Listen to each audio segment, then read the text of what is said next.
Good day and welcome to my next vlog. In my previous video I actually mentioned that I want to give a testimony. So here I go. I'm calling this the Loveless house. Why? So while in my previous town there was a time that I had to move somewhere. I joined up with the ministry, and the ministry's atmosphere was loving, friendly. I enjoyed being there. Things did change. The next year I actually talked to them to move into the house for various different reasons, and it went well. But about a month, 2 months in, I picked up something nasty. The love that was in the house has dissipated. Now, I talked to you in the previous one about the way the church about a church, and where our role is. Now, this is where this comes in. I came to this point one night, and I was sitting on my bed. It was about 2 in the morning, and I was fighting with God about it. Father, I don't want to stay here anymore.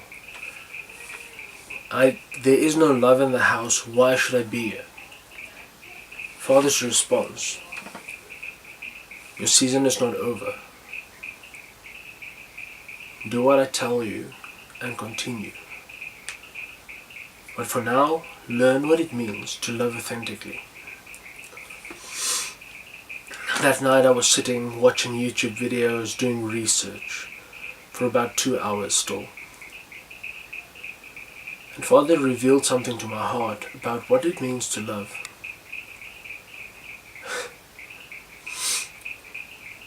I talked to the one guy in our house. He was basically the head of the house. Told him, this is what I want to do, and he's like, okay, great. How long is it going to take? And I'm like, about an hour, hour and a half, I don't know. I've got this amount of videos. He's like, whoa, whoa, whoa. Video at a time, and you have a couple of weeks. Don't rush it. I'm like, okay. Talk to Father. He's like, yes, that's what you do. I, at that point, got to this place of, how do I continue? I need to know what to do next. And Father sent me this whole thing about the godless generation.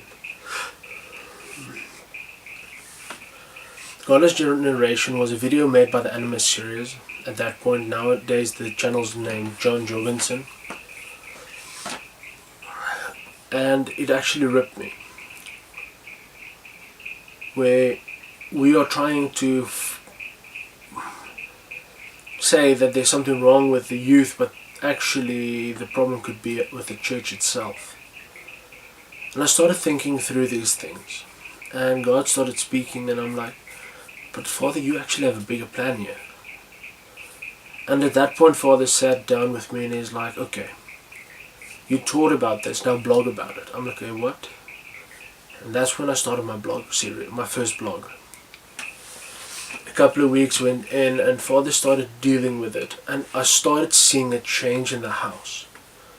Love became a new reality again. We might think that when we get to this place where God doesn't exist in the house, that we have to move. Where love doesn't exist, we have to move. Where people don't care about one another, we have to go because there's no caring. But what if that is the exact point in time where God tells you, when you sit with Father and God tells you the following: my son, my daughter, this is your time and your job. Don't run away. The world needs you right now. Thank you for watching. God bless. And remember, it's not about what you want. It's not about what I want. It's about what Father tells us to do. When Father tells us to run, we run. When Father tells us to stay, we stay. To just give you a bit of info, end of that year, about the 15th of November, that's not 2 years ago, Father told me it's time for me to leave. About a month before that, he told me it's time for me to start preparing to go. I packed up and I left because Father told me it's time. I didn't leave beforehand and did not leave later. If we walk on what Father tells us to do, nothing can go wrong. Goodbye.